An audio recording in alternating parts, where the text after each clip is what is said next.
அனைவருக்கும் வணக்கம்.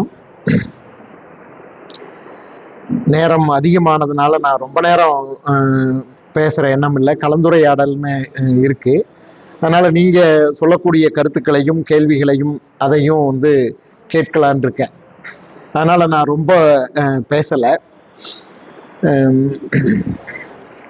ஈரோட்டில் தமிழ்நாடு முற்போக்கு எழுத்தாளர்கள் கலைஞர்கள் சங்கம் இவ்வளவு சிறப்பான ஒரு செயல்பாட்டை முன்னெடுத்திருப்பது, தொடர்ந்து செயல்பட்டு கொண்டிருப்பதுங்கிறது எனக்கு மிகப்பெரிய ஒரு மகிழ்ச்சியை தருகிறது.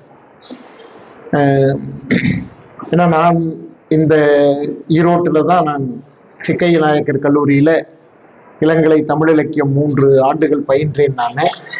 அதனால் ஈரோடு எனக்கு புதுசல்ல. அந்த 3 ஆண்டுகள் மட்டுமல்ல, அதற்கப்புறம் பல இலக்கிய நிகழ்ச்சிகளுக்கு தொடர்ந்து வந்திருக்கேன். இங்கே தோழர் குறிஞ்சி அவர்கள் வந்திருக்கிறார். அவர் தான் ஈரோட்டுல நான் படிச்சு முடிச்சுட்டு போனதுக்கப்புறம் ஒரு 7-8 ஆண்டுகளுக்கு அப்புறம் அவர் தான் முதல்ல என்னை ஒரு நிகழ்ச்சிக்கு அழைத்தார். அது என்ன, ஏறுவையில் நாவலுக்கான விமர்சன கூட்டம். அப்போ ஈரோட்டுல இப்படிப்பட்ட இலக்கிய ஆட்கள்லாம் இருக்கிறாங்கன்னு கூட எனக்கு தெரியாது. குறிஞ்சி மூலமாகத்தான் அவரும் மற்றவர்களும் எனக்கு அறிமுகம் ஆனாங்க. அதுல இருந்து தொடர்ந்து எனக்கு ஈரோட்டோடு ஒரு இலக்கிய தொடர்பு இருந்து கொண்டே இருக்கிறது. அப்புறம் இந்த நிகழ்வுக்கு என்னுடைய மாணவர் தானதயாளன் பேசினாரு. என்னுடைய மாணவர் அவர். இந்த நிகழ்வுக்கு என்னுடைய ஆசிரியர் வந்திருக்கிறார், ஐயா நாகராஜன் அவர்கள். அதே போல என் மாணவருடைய மாணவர் இவங்க வினிஷா. உண்மையில் எனக்கு ரொம்ப பெருமையா தான் இருக்கு. அதாவது எழுத்தாளராக அடையக்கூடிய பெருமை ஒரு பக்கம் இருக்கட்டும், ஆசிரியராக உண்மையிலேயே எனக்கு மிகப்பெரிய ஒரு மகிழ்ச்சியாக இருக்கிறது. தானதயாளன் பேசி முடிச்சுட்டு என்னுடைய காலையை தொட்டு கும்பிட்டார். நான் இந்த காலில் விழக்கூடிய கலாச்சாரத்துக்கு ரொம்ப எதிரான கருத்து உள்ளவன். ஆனா மாணவர்கள் கிட்ட எப்போதும் அதை தவிர்க்க முடிந்ததே இல்லை. பல மாணவர்கள் அது சொன்னாலும் கேட்க மாட்டாங்க. இப்போ ஒரு கட்டத்துல நான் என்ன முடிவு பண்ணேன் அப்படின்னு சொன்னா, ஏதோ அவர்களுடைய மனதுக்குள்ள இந்த மாதிரி மரியாதை செய்யணும்னு ஒரு எண்ணம் இருக்கு, ஆக நாம் அதை தடுக்க வேண்டாம் என்று நான் முடிவு செய்து விட்டேன். அது எப்ப எனக்கு அந்த முடிவு வந்தது அப்படின்னு சொன்னா, 2 சம்பவங்கள்ல எனக்கு அப்படி வந்தது. கேரளாவுக்கு ஒரு முறை ஒரு நிகழ்ச்சிக்கு போயிருந்த போது எம்டி வாசுதேவன் நாயர் அவர்களை பார்ப்பதற்கு என்னை அழைத்து சென்றார்கள். அவர் வயது முதிர்ந்த நிலையில உடல்நிலை சரியில்லாம இருக்கிறார். அப்ப அவரை போய் பார்த்த போது என்னை அறியாமலே அவருடைய காலை தொட்டு வணங்க வேண்டும் என்று எனக்கு தோன்றியது. நான் அதே மாதிரி செஞ்சேன். நான் என் திருமணத்தில் கூட என் மாமனார் மாமியார் என்னுடைய அம்மா காலில் கூட விழுந்தது கிடையாது. ஆமா, என்னுடைய பிள்ளைகளை கூட அப்படித்தான் நான் சொன்னேன். திருமணத்தின் போது கூட ஆசீர்வாதம் வாங்குறது யாரு காலையும் விழ வேண்டாம் என்றுதான் சொன்னேன். ஆனா எம்டி வாசுதேவன் நாயரை பார்த்த போது எனக்கு அப்படி தோன்றியது. அதே போல கோயம்புத்தூர்ல என்னுடைய ஆசிரியர் பேராசிரியர் KS கமலேஸ்வரன் அவர்கள், கிட்டத்தட்ட 90 வயதாக போகிறது. அவரை நான் பார்க்க போகும்போது ஒரு கட்டத்துல, முன்னால எல்லாம் போகும்போது தோணாது, ஒரு கட்டத்துல அவரை வணங்க வேண்டும் என்று எனக்கு தோன்றியது. காரணம் என்ன, நான் எப்ப போனாலும் அவருக்கு 90 வயசு ஆக போது, உடல்ல பல இந்த வயதாகக்கூடிய காரணத்தினால வரக்கூடிய பிரச்சனைகள்லாம் உண்டு. நான் போனோன்னா, ஐயா எப்படி இருக்கிறீங்க அப்படின்னு கேட்டா அதுக்கெல்லாம் பதில் சொல்ல மாட்டேன். உடனே வாப்பா அப்படின்ட்டு, என்ன புதுசா ஏதாவது புத்தகம் எழுதியிருக்கியா அப்படின்னு கேட்பாரு. என்ன புத்தகம் படிச்ச அப்படின்னு கேட்பாரு. நான் ஒரு புத்தகம் சொல்றேன்னு வச்சுங்க, அப்படியா, அப்படி ஒரு புத்தகம் வந்துருக்குதா, எனக்கு தெரியாதே அப்படின்பாரு. நீங்க ஒரு ஆசிரியர்கிட்ட இருந்து தெரியாதுன்னு ஒரு வார்த்தை வர்றது இருக்குது பாருங்க, அது அவ்வளவு சாதாரணம் கிடையாது. ஏன்னா ஆசிரியர் எல்லாம் தெரிஞ்சவங்க. அவங்க ஒரு புத்தகத்தை பார்க்கலன்னா கூட பார்த்தது போல பாவனை செய்யக்கூடிய ஆசிரியர்கள் பல பேரை நீங்க பார்க்கலாம். ஆனா என்னுடைய ஆசிரியர் அப்படி இல்லை. நீங்க கேட்பாரு, உடனே அந்த புத்தகத்தை போய் சொல்லு அப்படின்னு கேட்பாரு, இந்த வயசுலயும். அப்ப எனக்கு ஒரு சமயத்துல அவரையும் அப்படி எனக்கு வணங்க தோன்றியது. எங்களுடைய ஆசிரியர் நாகராஜன் ஐயாவும் அப்படிப்பட்ட ஒரு வணங்கத்தக்கவர் தான். நான் இங்க பயின்ற போது 3 ஆண்டுகள்ல ஒரு முறை கூட எங்க கிட்ட கோச்சு ஒரு வார்த்தை பேசியவர் இல்லை. என்னுடைய வகுப்பு தோழர் கருணாமூர்த்தியும் இந்த நிகழ்ச்சிக்கு வந்திருக்கிறார். அவரிடம் படித்த சதீஷ் இங்க இருக்கிறாரு. எல்லாத்துக்கும் தெரியும், எந்த கேள்வி எது வேணாலும் அவர்கிட்ட எப்ப வேணாலும் போய் கேட்கலாம். அவரால் தெரிஞ்சதுன்னா சொல்லுவாரு. நான் ஒரு முறை மிருதங்க சக்கரவர்த்தி, அவருக்கு நினைவு இருக்காது, எத்தனையோ மாணவர்களை பார்த்திருப்பாரு. மிருதங்க சக்கரவர்த்தின்னு ஒரு படம் வந்தது. அந்த படத்துல சீர்காழி கோவிந்தராஜனுடைய மகன் சிவச்சிதம்பரம் அவர் ஒரு பாட்டு பாடியிருப்பாரு. இந்த பாட்டு முதல் வரி இப்ப எனக்கு நினைவல்ல. அதுல வந்து அபிநய சுந்தரி ஆடுகிறாள்ங்கிற பாட்டு. அதுல பாத்தீங்கன்னா இந்த நாட்டிய சொற்கள், இசை சொற்கள் இதெல்லாம் வரும். அதுல கார்வைன்னு ஒரு சொல் வரும். அவர்கிட்ட போய் கார்வைனா என்னங்கய்யா அப்படின்னு கேட்டார். அவர் சொன்னாரு, கார்வையா அந்த சொல்ல நான் கேட்டது இல்லையேப்பா, சரி நானே ஏதாவது டிக்ஷனரியில பார்த்துட்டு சொல்றேன் அப்படின்னு சொன்னாரு. அந்த மாதிரியான ஒரு ஆசிரியர் அவர். அவரும் இங்க வந்திருக்கிறாரு. அதே போல் நிறைய நண்பர்கள் இருக்கிறாங்க. நான் எதுக்கு சொல்ல வந்தேன்னா, இந்த தானதயாளன் காலத்தொட்டு வணங்கியது அதற்கு சொல்ல வந்தேன். தானதயாளன் பரவாயில்ல, அவருடைய வகுப்பு நண்பர் நந்தகுமார்னு ஒருத்தர் ஆத்தூர் பகுதியில் ஆசிரியரா இருக்கிறாரு. அவர் படிக்கும் போது இருந்து அவரை பார்த்தா நான் என் காலை பாதுகாத்துக் கொள்வதற்கு முயற்சி செய்வேன். வந்த உடனே நேரம் காலில் தான் விடுவாரு. அப்புறம் திரும்ப முடிச்சு போகும்போது காலில் விடுவாரு. ரொம்ப பயப்படணும். நான் இதுல என்னுடைய அறையில உட்கார்ந்து இருந்தேன்னா அவர் வந்தாருன்னா மேஜை இப்படி முன்னால வச்சிருக்கிற காலம் பின்னாடி சுருக்கி வச்சுக்குவேன். ஏப்பா இப்படி பண்ற அப்படின்னு கேட்டா கூட அவரை விடவே மாட்டாரு. அப்படிப்பட்ட மாணவர்கள். காரணம் என்ன அப்படின்னு சொன்னா, ஏன் அந்த மாணவர்கள் அப்படி இருக்கிறாங்கன்னா தவறு இல்லை. ஏன் அப்படி இருக்கிறாங்க அப்படின்னு சொன்னா, உங்களுக்கு தெரியும், அரசு பள்ளிகள்ல அரசு கல்லூரிகள்ல பயிலக்கூடிய மாணவர்கள் பெரும்பாலும் ஒடுக்கப்பட்ட சமூகத்திலிருந்து, ஏழ்மை நிலையிலிருந்து வரக்கூடிய மாணவர்கள். தானதயாளன் சொன்னாரு பாருங்க, அவர் டெல்லிக்கு போய் அந்த இன்டர்வியூ அட்டன் பண்ணணும். அதுதான் இன்டர்வியூக்கு போறதுக்கு போக்குவரத்துக்கு அவர்கிட்ட பணம் இல்லை. அப்ப அவர் குடும்பத்திலிருந்து அதை உதவி செய்யறதுக்கு ஆட்கள் இல்லை. அப்ப ஒரு ஆசிரியரா அதை செய்யத்தானே வேணும். சும்மா போயிட்டு வா நல்லா வாழ்த்துறேன் அப்படின்னு சொன்னா போதாது. ஒரு ஆசிரியரா நாம் அதை செய்யத்தானே வேணும்.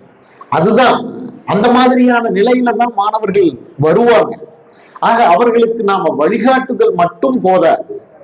அவங்களுக்கு இந்த மாதிரி அவங்களுடைய பின்னணி என்ன, இப்ப அவர் அதுக்கப்புறம் அங்க போனாரு, இன்டர்வியூ அட்டன் பண்ணாரு, அது கிடைச்சது, அவருக்கு ஸ்டைஃபன் கிடைச்சது. அதுக்கப்புறம் அந்த பணத்தை ஒரு சந்தர்ப்பத்துல எனக்கு கொண்டு வந்து கொடுத்துட்டாரு, அவ்வளவுதான். மாணவர்கள் அப்படித்தான் இருப்பாங்க. அதனால அந்த உதவி ஒரு தக்க சமயம் அறிந்து செய்ய வேண்டியது ஒரு ஆசிரியருடைய கடமை அப்படின்னு தான் நான் பார்க்கிறேன். அதனால எங்க மாணவர்கள், எனக்கு வரக்கூடிய மாணவர்கள்லாம் அந்த மாதிரியானவர்கள் தான். அப்படிப்பட்ட நிலையிலிருந்து வரும்போது அவங்களுக்கு வெறுமனே நாம வகுப்புல நடத்துறோம் அப்படின்னா அது மட்டும் போதாது. அந்த மாணவர்களுக்கு அது மட்டும் போதாது. அவங்களுடைய குடும்ப சூழலை ஆசிரியர் அறிந்து கொள்ள வேண்டும். அதற்கப்புறம் உயர்கல்விக்கு செல்வதற்கு அவர்களுக்கு வழிகாட்ட வேண்டும். அதற்கு என்ன உதவி தேவையோ அதையெல்லாம் ஒரு ஆசிரியர் செய்யணும். அதுதான் நம்ம சமூகத்துல ஆசிரியர்கள் செய்ய வேண்டிய கடமை அப்படின்னு நினைக்கிறேன். எனக்கு சம்பளம் கொடுக்குறாங்க, வகுப்பறையில நான் போய் பாடம் நடத்துறேன், அதோட வந்துடுறேன் என்று நம்ம சமூகத்துல இருக்க முடியாது, இருக்கக்கூடாது ஒரு ஆசிரியர். அப்படிதான் நான் நினைக்கிறேன். இப்போ இந்த பொண்ணு, இவங்க ஆசிரியர் அர்ஜுனன் நீங்க அவங்க கிட்ட கேட்டபோது சொன்னாங்க, ஒவ்வொரு வருஷமும் மாணவர்கள் முடித்து போகும்போது என்னுடைய புத்தகத்திலிருந்து ஒரு பகுதியை படிச்சு காட்டி அனுப்புவாரு அப்படின்னு சொல்லி சொன்னாங்க. உண்மையில ரொம்ப அற்புதமான ஒரு மாணவர். இப்போ முதுநிலை ஆசிரியராக இருக்கிறாரு. எங்கள் ஐயா புத்தகத்துல அவரும் ஒரு கட்டுரை எழுதியிருக்காரு. நான் சொல்றது உண்டு. அதாவது எனக்கு ஏதாவது ஒரு மனச்சோர்வு ஏற்படக்கூடிய சமயத்துல அந்த புத்தகத்துல எடுத்து சில கட்டுரைகளை வாசிப்பேன். உண்மையில அந்த மனச்சோர்வு போயிடும். அதுல ஒரு கட்டுரை அர்ஜுனனுடைய கட்டுரை. ரொம்ப அற்புதமான ஒரு மாணவர் அவர். இன்னைக்கு வரைக்கும் அவருடைய அந்த கற்றுக்கொள்ளக்கூடிய இயல்பை, அவர் ஆசிரியராகி 10 ஆண்டுகளுக்கு மேல ஆயிடுச்சு, 10-15 ஆண்டுகளே இருக்கும்னு நினைக்கிறேன். ஆனா கற்றுக்கொள்ளக்கூடிய இயல்பை கொஞ்சம் கூட விடலை. அப்படிப்பட்ட மாணவர்கள். அதனாலதான் இப்போ இன்னைக்கு இவங்க என்னுடைய தமிழையா அப்படின்னு சொல்லி மேடையில சொல்ல முடியுதுன்னா அதுக்கு காரணம் அதுதான். அதனால எனக்கு வாய்த்த சில ஆசிரியர்கள், பல மாணவர்கள், அப்படிப்பட்டவர்கள், அது எனக்கு ரொம்ப உண்மையில பெருமைக்குரிய ஒரு விஷயமாக இருக்கு. மற்றபடி இந்த நிகழ்ச்சியில நிறைய பேர் நான் வர்றதுக்கு முன்னாடி என்னுடைய படைப்பை பற்றி, பூக்குழியை பற்றி சில பேர் பேசியிருக்க கூடும். நிறைய நான் அதையெல்லாம் தவற விட்டுட்டேன். அதே போல நண்பர்கள் நிறைய வந்திருக்கிறாங்க. ஐயா சங்கரநாராயணன் அவர்கள் வந்திருக்காரு. உண்மையில எனக்கு மிகப்பெரிய மகிழ்ச்சி. அவர் நான் 2-3 முறை ஒடிசாவுக்கு சில நிகழ்ச்சிகளுக்கு சென்ற போது அங்க எனக்காக இங்க ஈரோட்டிலிருந்து வந்து, அவர் ஒடிசால பல ஆண்டுகள் தொழில் செய்தவர், எனக்காக இங்கிருந்து அங்க வந்து என்னுடைய உரையை ஆங்கிலத்திலும் ஒடிய மொழியிலும் மொழிபெயர்த்தவர்.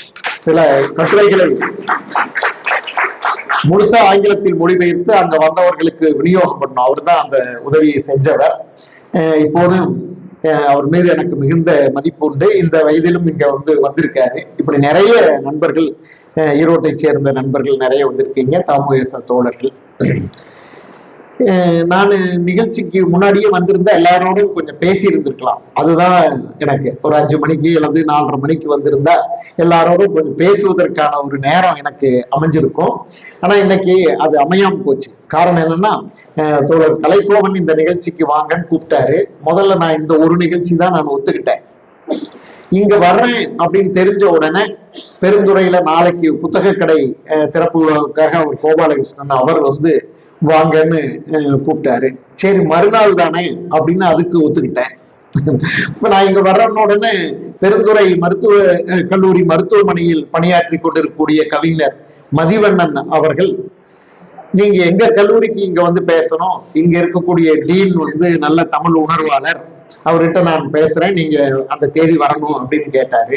இப்ப அதையும் நான் மறுக்க முடியல. அந்த நிகழ்ச்சிக்கு இன்னைக்கு மாவட்ட ஆட்சியர் வந்திருந்தாரு. உண்மையில் அவரை சந்திச்சதும் பெரிய சந்தோஷமா தான் இருந்தது. நல்ல புத்தக வாசிப்பாளர், ஏற்கனவே என்னுடைய புத்தகங்கள்லாம் வாசித்திருக்கிறார். அவரே ஒரு கவிஞர், மரபு கவிதை எழுதக்கூடியவராக இருக்கிறாரு. நிகழ்ச்சி மதிய உணவுக்கு வந்தவர், நிகழ்ச்சி முடிகிற வரைக்கும் ஆட்சியர் இருக்கிறார். அப்ப நான் இடையில எழுந்து வர முடியல. ஏன்னா அவருக்கு நிர்வாக ரீதியா பல வேலைகள் இருக்கும். ஆனா அவர் ஒரு இலக்கிய நிகழ்ச்சியில முழுமையாக பங்கெடுக்க வேண்டும் என்று சொல்லி அங்க இருக்கிறார். அதனால இடையில நான் பேசி முடிச்ச உடனே நான் வர முடியல. இதெல்லாம் தான் காரணம். அதற்கு இடையில தாமுக இன்னைக்கு இந்த சாகித்ய அகாடமி அந்த விருது அறிவிப்பை நிறுத்தி வச்சிருக்காங்க பாருங்க. அதற்கு கண்டனம் தெரிவிப்பதற்காக ஒரு இணைய வழி கூட்டத்தை ஏற்பாடு பண்ணியிருந்தாங்க. நான் சொன்னேன், நான் அந்த நேரம் இங்க ஈரோடு வாசிப்பு நிகழ்ச்சியில இருப்பேன் அப்படின்னு சொன்னேன். பரவாயில்ல, நீங்க ஏதாவது இடையில கொஞ்சம் உங்களுக்கு நேரம் கிடைக்கும் போது பேசிருங்க அப்படின்னு சொன்னாங்க. அதற்கு ஒரு 1/4 மணி நேரம் நான் போக வேண்டியதாச்சு. இப்படி பலதும் சேர்ந்து கொண்ட காரணத்தினாலதான் தாமதம் ஆயிடுச்சு. மற்றபடி நான் எந்த நிகழ்ச்சிக்கும் தாமதமாக செல்லக்கூடியவன் அல்ல. அதனால நிறைய தோழர்களுடைய முன்னால பேசின பேச்சுக்களை நான் கேட்க முடியல. பூக்குழி பற்றி நல்லா பேசியிருப்பீங்கன்னு நினைக்கிறேன். இவங்க வினிஷா சில முன்னால பேசினவங்களுடைய சில கேள்விகளையும் கூட சொன்னாங்க. இந்த நிகழ்ச்சியில இப்போ மோகனரங்கன் அவர் நெடுநாள் நண்பர். அவர் மாதுருபாகன் அந்த சமயத்தில் நடந்த பிரச்சனைகளோடு அதை கவனித்துக் கொண்டிருந்தவர். அந்த சந்தர்ப்பத்துல ஈரோட்டை சேர்ந்த வேறு சில நண்பர்களும் எனக்கு உதவுவதற்கு முயன்றார்கள். அதெல்லாம் மோகனரங்கனுக்கு தெரியும். அதே போல திருச்செங்கோடு கடையடைப்பு பற்றி அவர் சொன்ன சித்திரம் இருக்குது பாருங்க. நான் நேரில் பார்க்கல, ஆனா மோகனரங்கன் சொன்னதும் அந்த சந்தர்ப்பத்துல வேறு சில பேர் சொன்னதும் தான் அந்த கடையடைப்பு எப்படி நடந்தது என்பதை நான் யூகம் செய்து கொள்ள முடிகிறது. அவர் என் மீது எப்போதும் அன்பு கொண்டவர். அதே போல கார்த்திகேயன் அவர்கள் பேசினாரு. அவர் பேச்சு ரொம்ப எனக்கு பிடிச்சது. ரொம்ப நல்லா தயார் பண்ணிட்டு பேசிக்கிட்டார். பொதுவா இந்த மாதிரியான நிகழ்ச்சிகள்ல நாம புனைவுகளை மையப்படுத்தி பேசுவோம், அது வழக்கம்தான். புனைவுகளுக்கு நிகராக அல்லது புனைவுகளுக்கு ஒரு பெரிய இடமும் புனைவுகளுக்கு ஒரு சின்ன இடமும் அது கூட கொடுக்கறது இல்லை. நாம புனைவற்ற நூல்களை வாசிப்போம் நிறைய. ஏன்னா புனைவு அல்லாத நூல்கள் தான் நிறைய வருது. நீங்க பட்டியலில் பாத்தீங்கன்னா அதுதான் அதிகம் இருக்கும். ஆனா அதை வாசிக்கிறவர்களும் நிறைய பேர் இருக்கிறாங்க. ஆனா அதை பற்றி நாம பொது வெளியில் பேசுவதுங்கிறது குறைவு. காரணம் என்னன்னு நான் நினைக்கிறேன்னா, அது புனைவல்லாத நூல்கள் கருத்தை பேசக்கூடியவை. அப்ப அந்த கருத்தை நீங்க ஏற்றோ மறுத்தோ பொது வெளியில பேசணும். அதுல நமக்கு இருக்கக்கூடிய தயக்கம் தான் காரணம் என்று நான் நினைக்கிறேன். அதுல நாம அந்த எழுத்தாளர் சொல்லி இருக்கக்கூடிய கருத்தோடு உடன்பட்டு பேசினா உடனே நம்ம தான் நிறைய குழுக்கள் இருக்கிறோமே, அதனால நீ அந்த குழுவை சேர்ந்தவன் முத்திரை குத்தி விடக்கூடும். மறுத்து பேசினா எதிர் முகாமை சேர்ந்தவன் முத்திரை குத்தி விடக்கூடும். இந்த மாதிரியான தயக்கத்தின் காரணமாகத்தான் நாம அது மாதிரியானது விவாதிக்கிறது இல்லையோ என்ற ஒரு சந்தேகம் எனக்கு எப்பவுமே உண்டு. ஆனா நாம புனைவற்ற நூல்களை நாம மையப்படுத்தி பேசணும். அதுதான் சமகால விஷயங்களை, அரசியலாகட்டும் சமூக பிரச்சனையாகட்டும் அவற்றையெல்லாம் விவாதிக்கக்கூடியவை. அதனால அதுல மையப்படுத்தி நாம பேச வேண்டியது அவசியம்னு நான் நினைக்கிறேன். இப்போ எல்லா நூலையும் அவர் அறிமுகப்படுத்தினதோட பெசவாடா வில்சனுடைய நூலை அறிமுகப்படுத்தினார் பாருங்க, எனக்கு உண்மையில பெரிய மன நிறைவு. பெசவாடா வில்சன் அவர், நான்லாம் இப்ப இத்தனை 50 புத்தகங்களுக்கு மேல எழுதியிருக்கேன், இவ்வளவு நாள் செயல்பட்டு இருக்கேன். ஆனா என்னையெல்லாம் விட மிகப்பெரிய மனிதர்னா பெசவாடா வில்சன் தான். அவர் தன்னுடைய வாழ்க்கையிலே அந்த மலமல்லும் கையால் மலமல்லும் தொழிலை ஒழிக்க வேண்டும், அந்த தொழிலாளர்களுடைய வாழ்க்கையை முன்னேற்ற வேண்டும் என்பதற்காக அர்ப்பணித்துக் கொண்டவர். ஆனா தான் அப்படி அர்ப்பணித்துக் கொண்டேன் என்ற அந்த கர்வமோ அதை பற்றியான சிந்தனையும் அவருக்கு கிடையவே கிடையாது.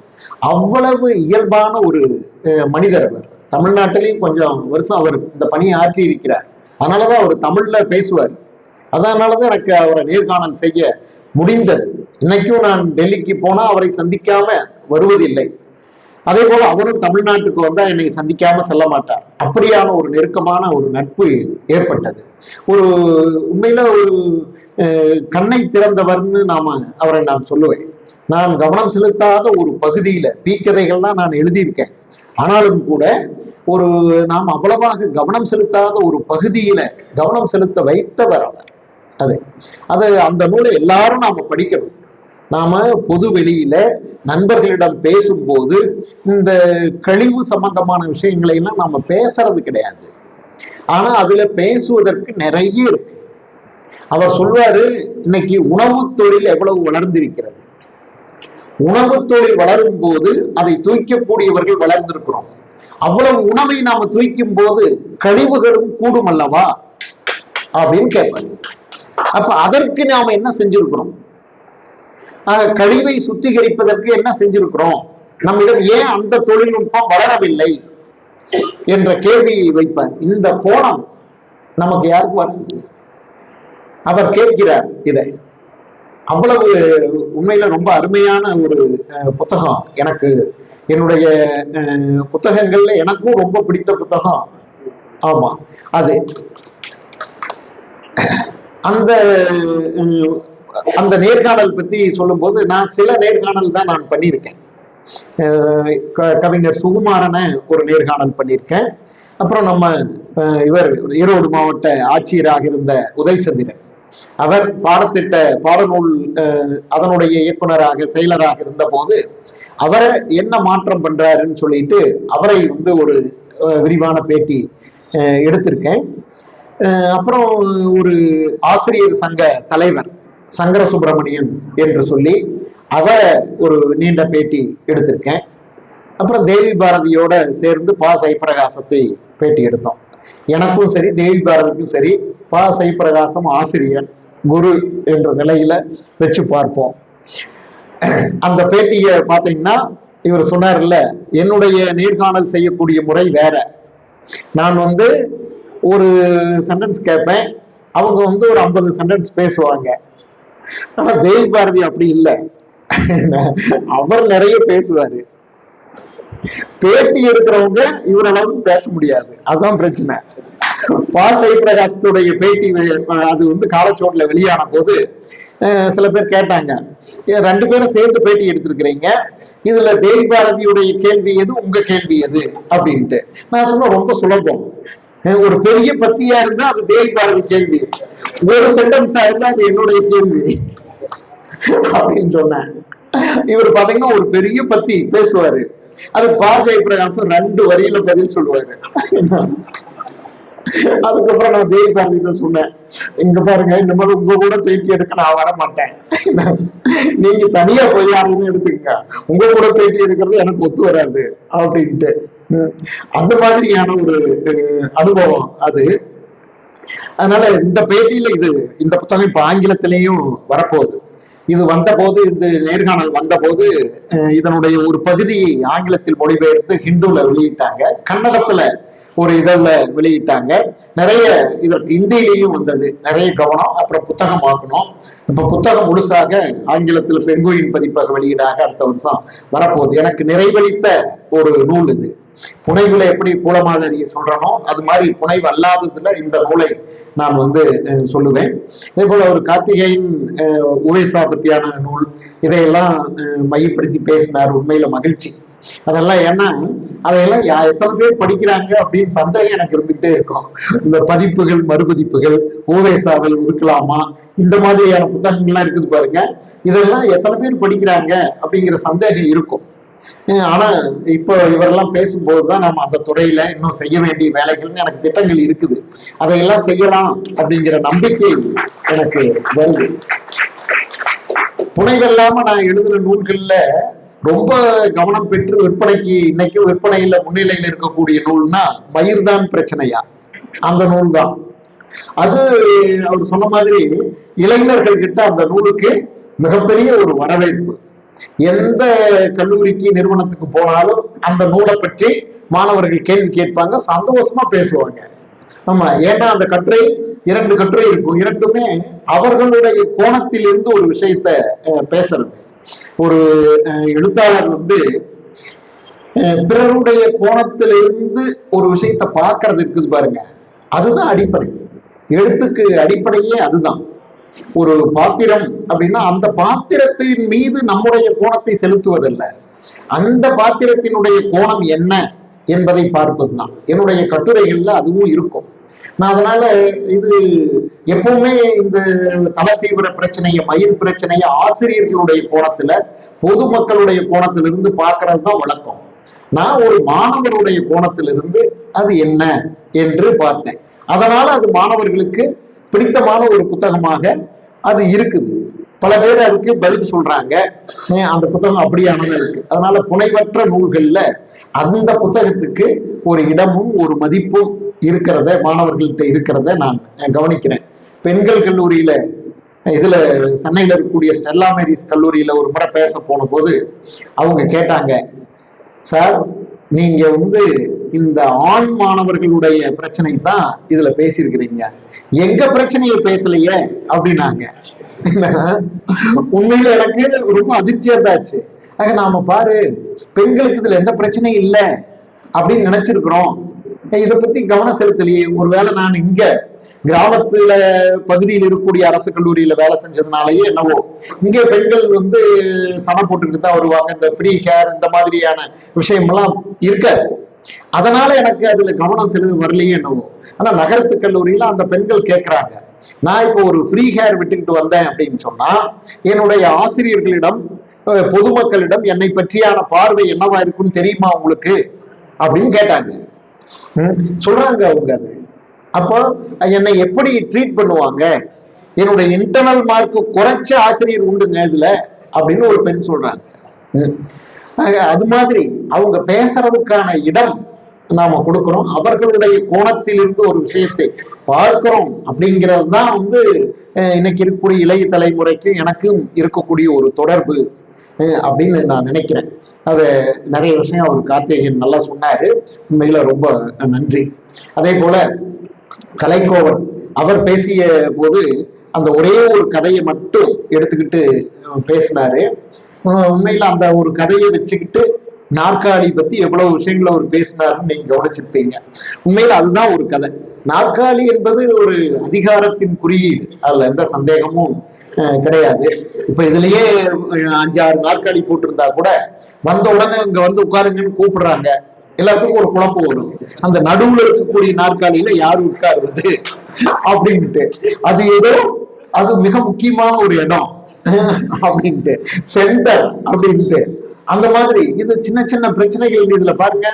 நமக்கு நாற்காலி அதிகாரத்தின் குறியீடாக மனதில் பதிந்திருப்பதுதான் காரணம். அந்த மாலை நேர தேநீர் கதை அந்த மாதிரியானதுதான். நான் இசை நாற்காலின்னு ஒரு கதை எழுதியிருக்கேன், அதுவும் அப்படிப்பட்டதுதான். இந்த மாலை நேர தேநீர்ல அவரு சொல்லாம விட்ட ஒரு விஷயம் என்னன்னா, 2 மாணவர்கள்ல 2 பேரும் தேர்வு எழுதியிருப்பாங்க.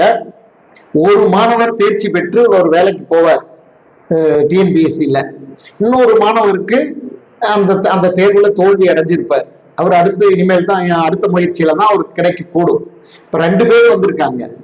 இருக்கிறது ஆசிரியர் ஒரு சேர்ல உட்கார்ந்துருக்காரு, எதிரில ஒரு சேர் இருக்குது, ஒரு சின்ன பெஞ்ச் இருக்குது. இப்ப வந்த உடனே தேர்ச்சி பெறாத மாணவர் சேர்ல உட்காந்துட்டாரு, தேர்ச்சி பெற்ற மாணவர் பெஞ்சில் உட்காந்துட்டாரு. இது 3 பேர்த்துக்குமே உறுத்தலாக இருக்கு. அப்ப என்ன ஆகுதுன்னா, டீ போட்டுக்கிட்டு வரக்கூடிய அந்த இடைவெளி அது 3 பேரும் போறாங்க, பேசிட்டு டீ போடுறாங்க, வர்றாங்க. வரும்போது ஆசிரியர் அவருடைய நாற்காலியில உட்கார்ந்துக்கிறாரு. இப்ப அந்த வேலை கிடைத்தவர் இருக்கிறாரு பாருங்க, தேர்ச்சி பெற்றவர், அவர் இன்னொரு சேர்ல உட்கார்ந்துக்கிறாரு. தேர்ச்சி பெறாத மாணவர் பெஞ்சில் உட்கார்றாரு. இப்ப எல்லாத்துக்கும் சகஜமாயிடுது. அந்த ஒரு அன்னீசின்னு சொல்லுவோம் பாருங்க, அது இப்ப இல்ல, சகஜமாயிடுச்சு. அதைத்தான் அந்த கதை கடைசியா பேசும்போது அதைத்தான் அந்த கதை பேசும். எப்படி ஒரு ஆளுக்கு வேலை கிடைச்ச உடனே அவருடைய மதிப்பு அது எல்லார் மனசுலயும் அப்படி உயர்ந்துருது இல்லையா? அவருக்கு தான் அது தகுதியானது அப்படின்னு கருதக்கூடிய ஒரு அது மாதிரி. இந்த நாற்காலி பத்தி பேசினா நான் நிறைய விஷயங்கள் பேசுவேன். நான் ஆத்தூர் அரசு கல்லூரியில முதல்வராக பணியேற்ற போது, முதல்வருக்கு பாத்தீங்கன்னா ஒரு சிம்மாசனம் போல ஒரு நாற்காலி போட்டிருந்தாங்க. அது என்ன, முதுகு இவ்வளவு உயரம் இருக்கும். நான் இருக்கிறதே குள்ளம், அதுல உட்கார்ந்தா அதுல பாதி கூட இருக்க மாட்டேன் நானு, அவ்வளவு உயரம் இருக்கும். நிறைய கல்லூரியில முதல்வர்களுக்கு அப்படித்தான் நாற்காலி போட்டிருப்பாங்க. அது என்னன்னு தெரியல, அப்படி ஒரு சிம்மாசனம் போட்டு அப்புறம் தேங்காய் பூ துண்டெல்லாம் அதுக்கு விரிச்சு விட்டுருப்பாங்க, அதுலதான் உட்காரணும். நான் இவர்கிட்ட ஒரு முறை முதல்வர் அந்த பதவிக்கு வந்ததுக்கு அப்புறம் இவர் உதயச்சந்திரன் ஒரு முறை கேட்டேன், ஏங்க இந்த சேர் இது இந்த குஷன் இதெல்லாம் உட்கார்ந்தோம்னா அடியில ரொம்ப வேர்க்குது, எப்படிங்க இப்படி நாள் முழுக்க இதுலயே உட்கார்ந்துருக்கிறீங்க அப்படின்னு. அவர் சொன்னாரு, இது தேங்காய் பூ துண்டுக்கு இது ஏதாவது போட்டுக்குங்க, அடியில போட்டுக்குங்க அப்படின்னு சொன்னாரு. நான் என்ன பண்ணேன், இதெல்லாம் நமக்கு ஒத்து வராதுன்ட்டு அந்த நாற்காலி தூக்கி வெளியில போடுங்கன்னு சொல்லிட்டு சாதாரண ஒயர் சேர் இருக்குது பாருங்க, அந்த சேரை போட்டேன். அது நல்லா காத்தோட்டமா நல்லா இருக்கும், உட்கார்றதுக்கு வசதியா இருக்கும். அந்த சேரை நான் போட்டுட்டேன். வெளியில எடுத்து ரூமுக்கு முன்னால முதல்வர் அறைக்கு முன்னால போட்டுட்டு என்னுடைய ஆபீஸ் அசிஸ்டன்ட் ஓஏ 2-3 பேர் இருப்பாங்க, இந்த சேர்ல நீங்க உட்காந்துக்குங்க அப்படின்னு சொல்லிட்டேன். அவங்க முதல்ல என்ன நினைச்சாங்கன்னா, அது ஐயா நம்மள கிண்டல் பண்றாரு அப்படின்னு நினைச்சிட்டாங்க. நான் சொன்னேன், அதெல்லாம் இல்ல, அது ஏன் ஓஏ நீங்க அலுவலகத்துல நம்ம எழுத்தாளர் கந்தர்வன் சொல்லுவாரு, அவரு அரசு ஊழியர் சங்கத்தினுடைய தலைவராக பல ஆண்டுகள் இருந்தவர். அவர் சொல்லுவாரு, ஓஏவை முன்னாடி பியூன்னு சொல்லுவாங்க, நாங்க அரசு ஊழியர் சங்கம் பெரிய போராட்டம் பண்ணித்தான் அதை அலுவலக உதவியாளர் என்று மாத்தணும். அதுக்கு அரசு ஊழியர் சங்கம் பெரிய போராட்டம் பண்ணி இருக்குது அந்த பேரை மாத்துறதுக்கு. அப்போ பேரெல்லாம் மாறி இப்ப வந்துருச்சு. ஆனா நீங்க எந்த அலுவலகத்திலையும் பாருங்க, ஒரு ஓஏ உட்கார்றதுக்கு ஒரு சேர் போட மாட்டாங்க, பெரும்பாலும் நின்றுட்டே தான் இருக்கணும். நான் இதை பார்த்துட்டு அந்த சேர்ல உட்கார்ந்துக்குங்க, ஏன் நின்றுட்டே இருக்கிறீங்க, நான் கூப்பிடும் போது வந்தா போதும், பெல் அடிச்சா வந்தா போதும், அது வரைக்கும் நீங்க நிக்க வேண்டாம், உட்கார்ந்துக்குங்க அப்படின்னு சொன்னேன். உட்காரவே மாட்டேன்ட்டாங்களா அந்த சேர்ல. அப்புறம் நான் சொன்னேன், இங்க பாருங்க, நான் ஆர்டர் போட்டுருவேன், ரிட்டனா கொடுத்துருவேன், இந்த சேர்ல உட்கார்ந்துதான் இருக்கணும் அப்படின்ட்டு. அப்பவும் ஐயோ முடியாதுங்கய்யா, அது பிரின்சிபால் உட்கார்ந்து நாங்க பார்த்த சேரு, அதுல நாங்க பாருங்க, மனிதர்கள் சேர நாற்காலி தான், அது ஒரு ஜடப்பொருள் அது. ஆனா அந்த ஜடப்பொருளுக்கு நாம எப்படிப்பட்ட உயிர் கொடுத்து வச்சிருக்கிறோம் பாருங்க. அதுதான் அதிகாரம் அப்படிங்கிற ஒரு உயிரை அந்த ஜடப்பொருளுக்கு நாம கொடுத்து வச்சிருக்கிறோம். அப்புறம் என்னாச்சுன்னா, நீங்க அந்த கதை சுவாரஸ்யமானது. அதுக்கப்புறம் ஒரு முறை ஆசிரியர்கள் எல்லாரும், எல்லா துறை தலைவர்களும் சேர்ந்து ஒரு 15 பேர் வந்துட்டாங்க. வந்து ஐயா உங்ககிட்ட ஒரு வேண்டுகோள். என்னங்க அப்படின்னு சொன்னா, ஐயா அந்த நாற்காலி அப்படி வெளியில போடாதீங்க. உங்களால உட்கார முடியும், உங்களுக்கு உட்கார்றது கஷ்டமா இருந்ததுன்னா பரவாயில்ல, நீங்க உள்ள எடுத்து ஒரு பக்கம் வச்சிருங்க. அடுத்த முதல்வர் வந்தா அதுல உட்கார்ந்துக்குவாங்க. நீங்க வெளியில போட்டு ஓய்வு எல்லாம் உட்கார சொல்லி சொல்லாதீங்க. இப்படி கோரிக்கைங்க. நீங்க ஆசிரியர்கள் ஒரு முதல்வர்கிட்ட வைக்கக்கூடிய கோரிக்கை பாருங்க. ஒரு நாற்காலி சார்ந்த இப்படிப்பட்ட ஒரு கோரிக்கை. அப்ப நாற்காலிங்கிறது சும்மா கிடையாது. அதுல எவ்வளவு விஷயங்கள் இருக்குது. அவர் சொன்னார்ல, இன்னொரு நாற்காலியில இன்னொருத்தர் இதுல உட்காரும் போது, அல்லது நமக்கு நம்மை விட மரியாதைக்குரியவர் நினைக்கிற அவங்க முன்னால உட்காரும் போது, நாம ஒரு வசதியா அப்படி சாட்சி இதெல்லாம் உட்கார மாட்டோம். அப்படி அந்த சேருடைய நுனியில அப்படி முன்னால வந்து இப்படி பவ்யமா உட்கார்ந்துட்டு இருப்போம். கையை அப்படி கைப்பிடி எல்லாம் இருக்கும், ஆனா அப்படி கையை வைக்க மாட்டோம். அப்போ இது ரொம்ப சாதாரணமா நாம அன்றாட வாழ்க்கையில பார்க்கக்கூடிய விஷயம் தானே. ஆனா அதுக்குள்ள ஒரு அதிகாரம் எப்படி பொதிந்திருக்கிறதுன்னு பார்க்கலாம். நீங்க இப்ப நான் வந்து ஆசிரியரா இருந்த போது, முதல்வரா இருந்த போது, யார் வந்தாலும் என் முன்னால இருக்கக்கூடிய நாற்காலியில உட்கார வச்சுதான் பேசுவேன். ஏன்னா நான் அதை பல முறை அனுபவித்தவன். எங்க கல்லூரிக்கு ஒரு முதல்வர் வந்த போது அவர் என்ன செஞ்சாரு தெரியுங்களா? முதல்ல அவருக்கு முன்னாடி, அவருடைய மேஜிக் முன்னாடி போட்டிருந்த நாற்காலி எல்லாத்தையும் எடுக்க சொல்லிட்டாரு. ஏன்னா யார் வந்தாலும் அவருக்கு முன்னாடி நின்றுதான் பேசணும். அதுக்கப்புறம் யாருக்கிட்டையாவது ரொம்ப நேரம் பேசணும்னா அவர் என்ன பண்ணுவாருன்னா, ஓய்வை கூப்பிட்டு ஒரு நாற்காலி கொண்டாந்து போடுன்னு சொல்லுவார். அவரு ஆணையிட்டதுக்கு அப்புறம் தான் ஒரு நாற்காலியை கொண்டு வந்து போடணும். இப்ப சக மனிதர்களை தனக்கு முன்னால நிற்க வைத்து பேசுவதுங்கிறது இருக்குதுல்ல, அது என்ன மனம் பாருங்க. என்ன இப்ப அவருக்கு ஒரு வருஷத்துலயோ 2 வருஷத்துலயோ அந்த பதவி போயிட போகுது. அதுக்கப்புறம் அதே கல்லூரிக்கு வந்தா கூட அவரு இன்னொரு முதல்வரை பார்க்கணும்னா வெளியில நின்றுகிட்டு தான் இருக்கணும், காத்திருக்கணும், காத்திருந்து பார்க்கணும். ஆனா அந்த உணர்வு கிடையாது. நான் அதனால எனக்கு முன்னாடி எப்போதும் நான் ஆசிரியரா இருந்த போதும் என்னுடைய மேஜிக்கு முன்னாடி நாற்காலி இருக்கும். யார் வந்தாலும் உட்கார வச்சுதான் பேசுவேன். என்னுடைய மாணவர்கள் வந்தாலும் உட்கார வச்சுதான் பேசுவேன். அது மற்ற ஆசிரியர்களுக்கெல்லாம் ரொம்ப கஷ்டமா இருக்கும். என்ன மாணவரை உட்கார வச்சு பேசுறாரு அப்படின்னு சொல்லிட்டு. மாணவர்களுடைய அம்மாக்கள் வந்தா கட்டாயம் நான் உட்கார வச்சுதான் பேசுவேன். இந்த எங்கள் ஐயா புத்தகத்துல நான் இயல்பா செய்யக்கூடிய காரியம். எங்கள் ஐயாவில சில மாணவர்கள் எழுதும் போது அவங்க அதை மிகப்பெரிய ஒரு விஷயமா எழுதியிருந்தாங்க. கண் கலங்கி, ஐயா வந்து எங்களை உட்கார வச்சு பேசுவாரு, எங்க அப்பா அம்மா வந்து உட்கார வச்சு பேசுவாரு என்பது. அப்ப நம்ம சமூகத்துல ஏற்றத்தாழ்வு பொருளாதார ரீதியா மட்டும் இல்ல, எத்தனை விதமாக இருக்கிறதுன்னு இந்த இதை வச்சு நாம யோசிக்கலாம். இப்ப ஒரு சக மனிதர்களை நாம உட்கார வைத்து பேசுவதுங்கிறது அது மிகப்பெரிய ஒரு கருணை மிகுந்த ஒரு செயலாக இருக்குது. அது இயல்பாக இருக்கணும், அது இயல்பு சார்ந்த ஒரு விஷயமாக இருக்கணும். அப்படி இல்லை. அப்போ நாம அது நான் சொன்ன மாதிரி நான் உட்கார வச்சு பேசினா மற்றவர்களுக்கு அது வைத்தறிச்சலா இருக்கு. ஆமா, அது நான் சொல்றது. ஏன் உங்களுக்கும் கஷ்டம்னா நீங்களும் உட்கார வச்சு பேசுங்க. நான் வேண்டாம் சொல்றேன். நாம் எப்போதும் அவர்களைத்தான் நாம கடைபிடிக்கணும். நாம கடைபிடிக்கிறத அவங்க மாற மாட்டாங்க. நான் நிறைய பேர்கிட்ட பார்த்திருக்கேன். நாம இப்போ ஒரு மாற்றத்தை கொண்டு வர்றதுக்கு முயற்சி செய்யறோம். அந்த மாற்றத்துக்கு அவங்க வர மாட்டாங்க. அவங்க எப்படி இருக்கிறாங்களோ அதற்கு நம்மை இழுப்பதற்கு தான் முயற்சி பண்ணுவாங்க. அதனால ஒரு மாற்றத்தை செய்பவர்களுக்கு நேரக்கூடிய கஷ்டம் இது.